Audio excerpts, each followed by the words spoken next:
Hey, this is Brenda from Petals from the Basket. Thanks so much for joining me this morning.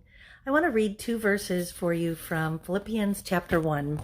Paul states, "Always in every prayer of mine for you all, making my prayers with joy, because of your partnership in the gospel from the first day until now."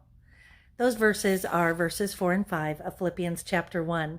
And Paul is telling the Philippian church, thanks so much for partnering with me, for fellowshipping with me, and for praying for me. Those verses became very real to me this week. As many of you know, because I posted it here publicly, I took a major fall last Monday and thought I probably had either a cracked or broken rib, which I do not, and I'm very thankful. Went to the doctor yesterday and got that confirmed, but I'm so grateful that many people have reached out and have said, we care. In our own church family, and that's who Paul was writing to here, was other believers, and saying, thank you for caring for me.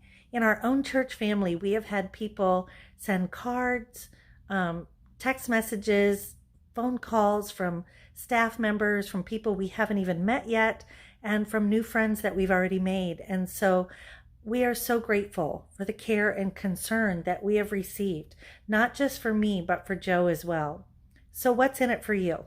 Why am I telling you this? Because it's like, okay, Brenda, that's nice. You like your church and you had some good verses this morning, but what does that look like for you? You can be an encourager today. Think about it. Who can you pray for in your church? And just send them a card or a text message and say, you know what? I prayed for that need that you have. When Joe went to church on Sunday without me, so many people came up and said, how is Brenda doing? We've been praying for her.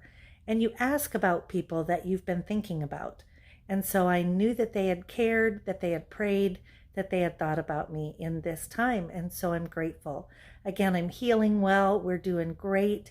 And so thankful for what God is teaching us through this, to remember that we need to be encouragers as well. So will you do that today? Just take a moment. You don't need to make a meal. You don't need to do anything expensive or time consuming other than pray. And then just encourage them, not for your own praise, but for their benefit. Let them know that you've been praying for them. That means a lot. Have a great Wednesday. We'll see you tomorrow.